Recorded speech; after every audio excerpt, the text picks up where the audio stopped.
What's going on, guys? Welcome back to the channel. In today's video, we are going to be working back on the 2019 Dodge Challenger Scat Pack. As you guys see in the previous episode, we got all the framework done on this car. I also went ahead and primed everything in, and I gotta say it turned out really good. Now in today's video, we are going to be focused on getting everything painted in. We got to paint in all of this area right here. Basically, the whole apron needs to get painted. Same thing with the hood. The bottom of the hood needs to get painted, so we will have to do a lot of disassembly. Basically, take everything off of it, remove these stickers right here. I know some people will tape them up, but I just usually like to remove them and just leave them off, or just buy new ones from the dealership, because if you tape them up, it just looks horrible. You got tape lines everywhere. Anyways, let's go ahead and get started on this car. I also got a new ABS unit. Well, it looked new on the eBay listing, but it turned out to be a nice used one.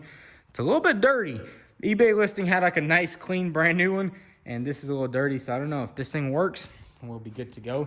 But I really do want to swap out the ABS unit before we get the new paint on there, because brake fluid loves to eat through new clear coat, and I would hate to like paint everything out real nice and then be replacing it and bam, brake fluid goes everywhere and just ruins the paint job. So I think that's the first thing we're going to do. And also, this car won't actually rev. I don't know if it doesn't rev because of the throttle body or because the ABS is off and it doesn't want to drive. But I don't know, let's go ahead and get this sucker replaced, and then we can just move everything out of the way and start wet sanding this entire area and getting it ready for paint.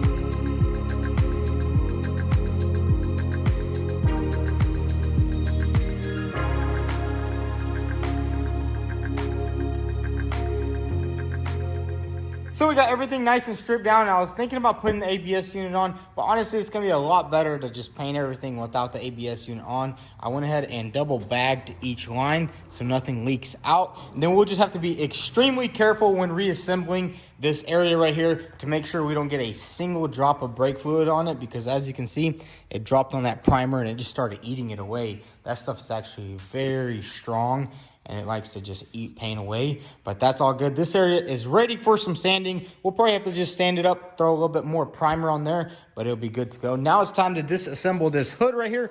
We need to basically just remove the washers and then somehow remove this little lip that goes around the shaker. And then we're gonna take off all those stickers, get everything cleaned up, and get the sucker sanded up and sand that up and basically get everything ready for some paint.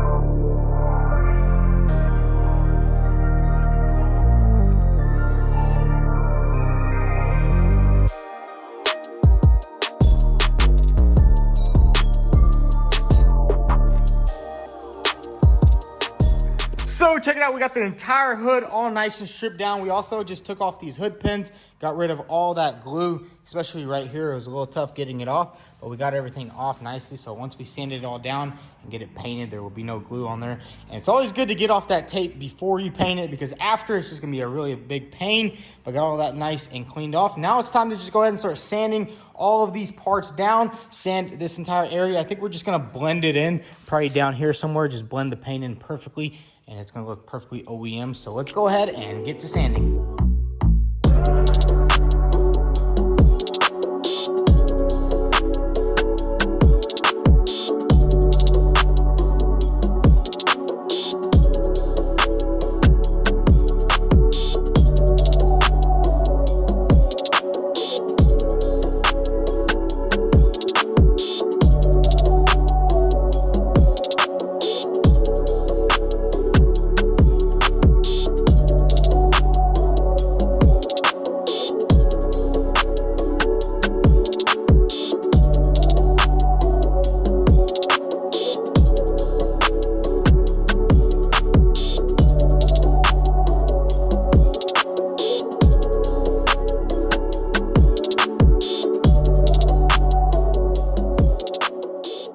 it out. We got all the parts nice and sanded down. Now they're ready for paint. Basically just scuffed everything. We will have to use some adhesion promoter on this radiator support because most of it is plastic. There's only little parts that are metal, but we try to scuff as much as we can. Then we'll spray the adhesion promoter on the plastic parts. And for this hood over here, I gotta say, I hate buying used hoods. There was like some protective covering right there around the shaker lip. And I gotta say, that stuff was just stuck on there. I had to use the little buzz wheel to get it all off. But anyways, all that is ready for paint. Now we need to go ahead and tape up the rest of this Challenger because we definitely don't want no overspray getting on this car. So let's go ahead and grab the clear wrap and wrap this car up so no overspray gets on anything we don't want it to.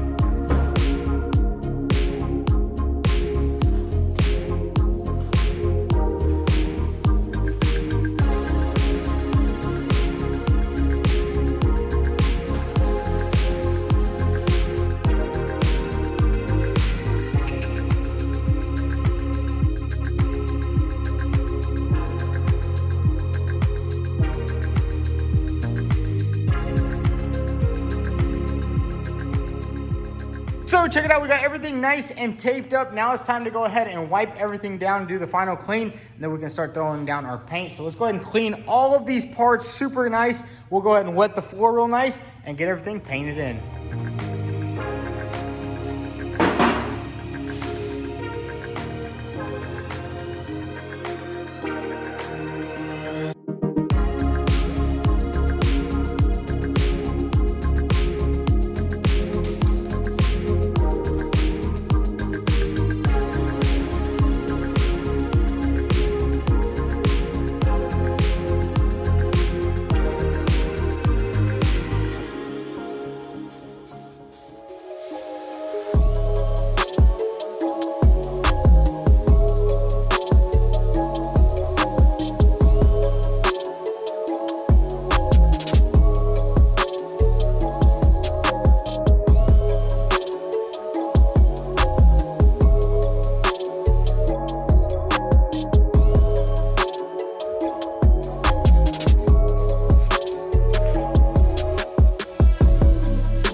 So check it out, we got everything nice and sprayed in with some paint. Now we're kind of just waiting for it to dry. Then we're gonna throw some clear coat on it. And I was kind of worried about purple not hiding too well, but this purple just laid down so good and so smooth. I mean, you can see there's no trash or anything in any of the paint.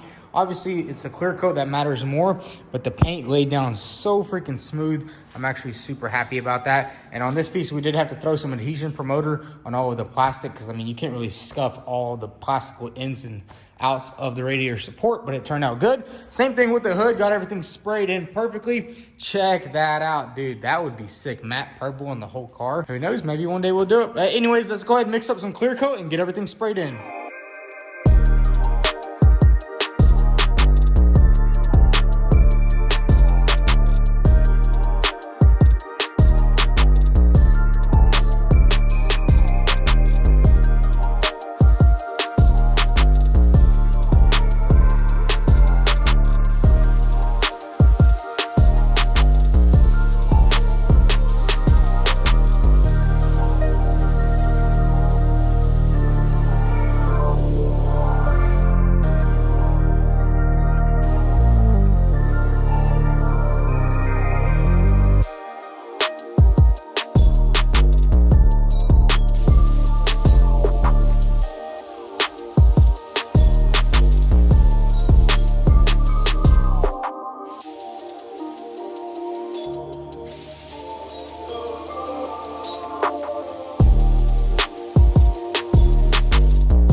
this and painted it, and I gotta say it turned out absolutely amazing, especially for the fact that we did just paint it here in the shop. It is a little bit dirty. I mean, there's a little bit of trash, not the most, but I mean, it looks like a factory engine bay. Even on the original paint, there was a little bit of trash. So, I mean, it looks good. Once all the covers are on, the fuse box is on, you'll never even be able to notice it, and everything matched up perfectly. And check it out, even the original spot welds, you can see them right here, and that is because we did it the right way by splicing it in from the backside, and it just turned out absolutely amazing. Obviously, once we get it all clean, this side right here will look just like that side. This side is just really dusty. I mean, look at that. There's not even enough clear coat from the factory. I might have actually done a better job than the factory by putting a little bit more clear coat. But anyways, we're gonna let all that dry up really nice because I don't really want to reassemble it just yet. We just painted it. I'm gonna let it dry up. But while we're waiting for all this to dry up, I am gonna go ahead and reinstall these new airbags that we picked up. Check it out. We got a dashboard, roof airbag, driver, steering wheel airbag because ours are busted. As you can see, we got a big old hole in the dashboard right there, which kind of sucks. And it did also bust the glass. But I think we're just gonna go ahead and tear this interior apart. We need to get the seats out because we need to detail them really good. And we'll also go ahead and take out our seat belts, send them to Safety Restore. They will get us a new belt installed on there, and they'll probably make them purple, which I think it'll look super sick inside this interior. Anyways, let's get started. Let's go ahead and pop out these seats and start taking out this dashboard.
So check it out, we got the dashboard out of the car, and I gotta say that one was pretty tough. There was a couple of air vents that we actually had to remove before we can get the dashboard out, which I've never seen before. Most dashboards you can easily just pull them out, but check it out, we got everything disassembled inside. See, these are the two air vents. You gotta remove this one right here, and then that one right there. There's two bolts right here and a couple of clips because this lower piece, I guess it slides under there. You can see right there, it like slides under those air vents, but we managed to get it out without breaking anything. Now it's time to go ahead and grab this new dashboard and reinstall it in the car and button everything up.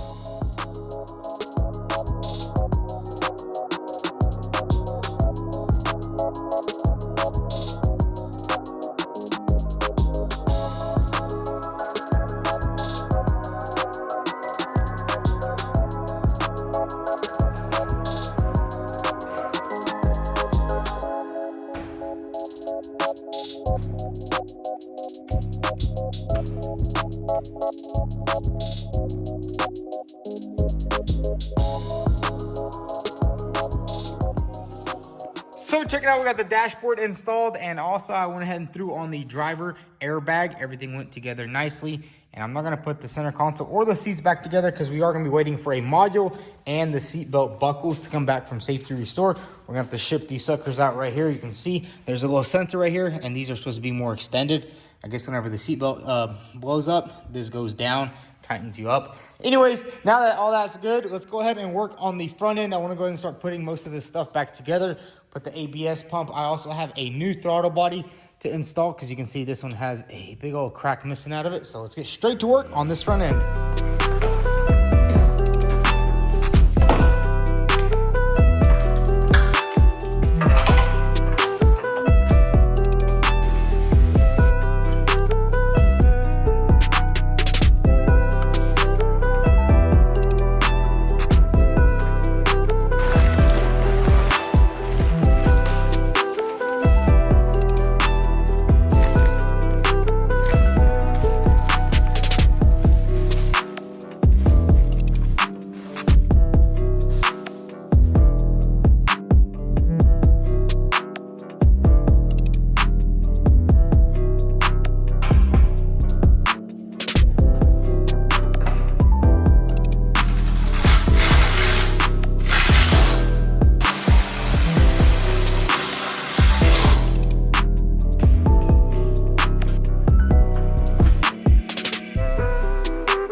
guys, check it out. We got the entire front end almost all back together. Got the radiator support on, the fenders on, put the hood on. Everything is seeming to line up pretty good.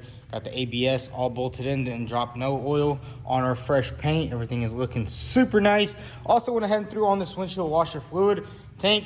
And I like these Dodges because you can't actually replace the cooling system without taking off the radiator support, which, I mean, it's just a little bracket right there and a little bracket right there, and it basically just slips out. So once our new condenser and fans come in, we'll get all that replaced. They just haven't came in yet, probably sometime next week. And then I did notice there's a couple of busted wires over here. We're definitely gonna have to look into this. Look at this right here. That is not good. And I don't really know where these wires go. Oh, that looks like it's for the horn. So we'll probably have to go to the junkyard and get some new horns, because my horns are kind of destroyed. Look at this right here.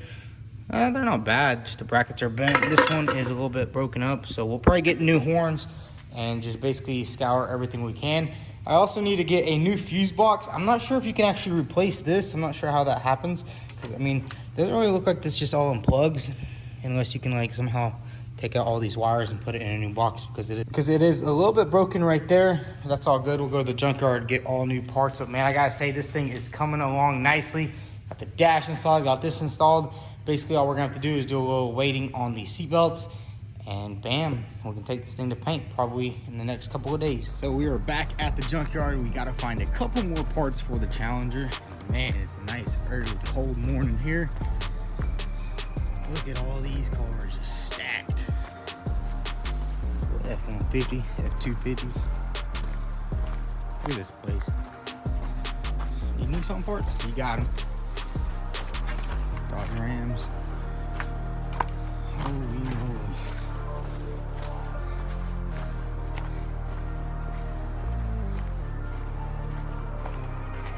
It sucks that the Challengers are all the way in the back, but it's all good. Nice little workout in the morning.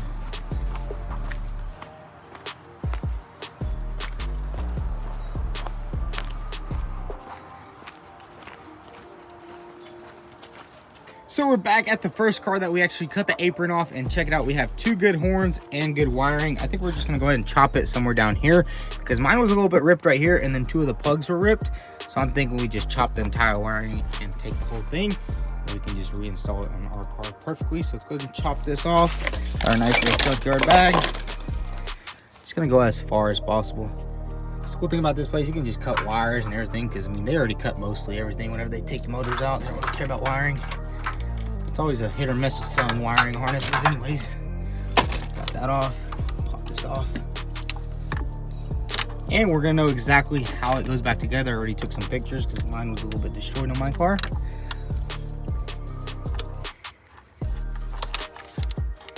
So let's grab all the parts we need and head back to the shop.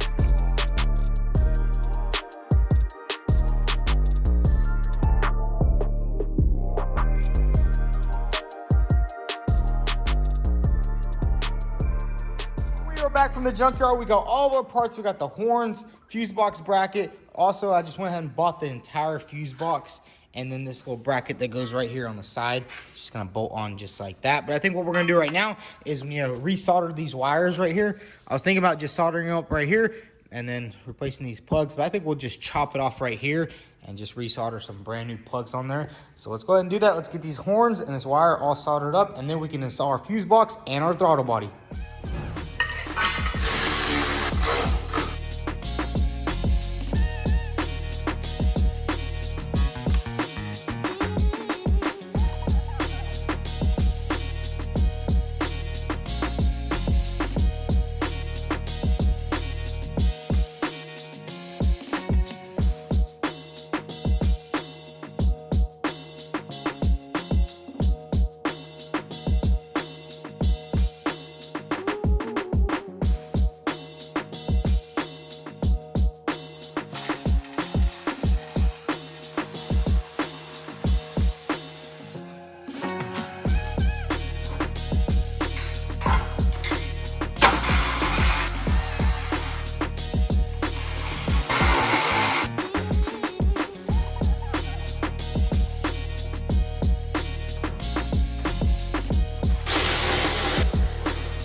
So check it out, guys. We got the entire front end all back together. Everything over here went together perfectly. Check that out. I also went ahead and even threw on the headlights. I want to test and make sure everything works. Got the fuse box on, basically buttoned everything up over here. And man, I gotta say, it just looks perfect. And we will have to actually spray in these little bolts right here. I'll probably go to Harbor Freight and grab one of those little touch-up guns. We're gonna spray in all the bolts as professional as possible. Now what I wanna do is actually throw the front bumper on this car because we are gonna be taking this thing over to my dad's shop to get it painted tomorrow. So let's go ahead and open up this box right here and get the bumper out and get it installed on this car.